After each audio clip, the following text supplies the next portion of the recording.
Hey Canada, it's Earl. Carney has been talking openly about ramping up defense spending to meet and exceed NATO targets. He recently announced that Canada has finally hit the 2% of GDP mark for defense, the first time since the fall of the Berlin Wall. He's already talking about pushing toward much higher targets, including 5% by 2035 in some statements. And here's what he's hinting at. Our taxes may have to go up to pay for it. Let that sink in.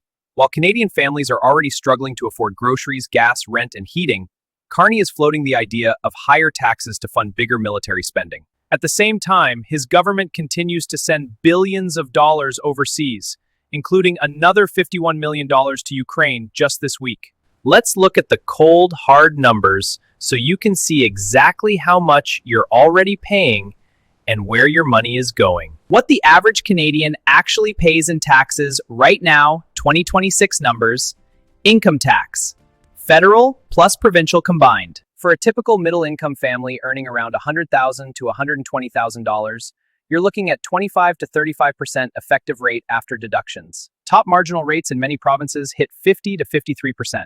GST, HST, 5% federal GST everywhere, plus provincial HST up to 15% in some provinces. On a $100 grocery bill, you're paying $5 to $15 extra just in sales tax.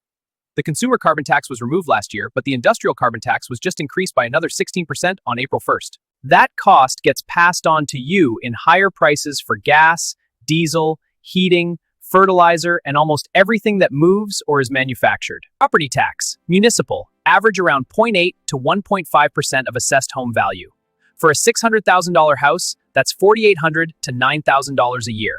Payroll taxes, CPP and EI contributions. Employees pay about 5 to 6% on insurable earnings. Employers pay the matching amount.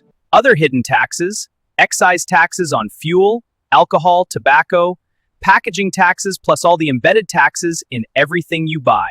When you add it all up, income tax, sales tax, property tax, carbon tax, payroll deductions, and all the hidden taxes in the price of goods, average Canadian family pays roughly 42% of its income in taxes, according to the Fraser Institute's latest calculations. That's one of the highest tax burdens in the developed world for a country of our size. Now compare that to other countries. The United States has an average total tax burden around 25 to 28%. Many states have no state income tax and gas taxes are lower, so overall, Americans keep more of their money. United Kingdom, around 33 to 35%, similar to Canada but with different services. Germany, around 40%. France, around 45%. Lower tax countries like Ireland 22%, Switzerland 28%, and many Asian nations have significantly lighter burdens.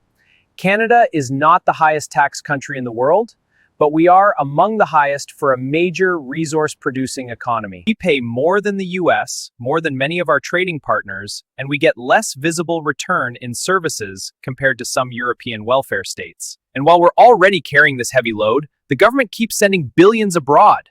Cumulative aid to Ukraine, over $25 billion since the invasion, including loans and guarantees. Just this week, another $51 million announced for Ukraine. Billions more go to UN programs, development banks, climate funds, and strategic partnerships with countries like India and China. So here's the picture. You're already paying one of the highest tax burdens among comparable countries. Your grocery bill, gas bill, rent, and heating costs keep climbing. The government is still sending billions overseas and rewarding connected insiders. And now Carney is openly talking about raising taxes even more to fund higher defense spending. This isn't about protecting Canada. This is about priorities that put global commitments, international aid, and insider deals ahead of the people who actually pay the bills here at home. I'm Earl, just a regular Canadian who's tired of watching this imbalance.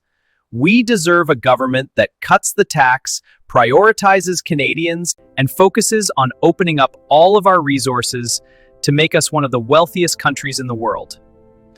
Thanks for listening. Stay awake.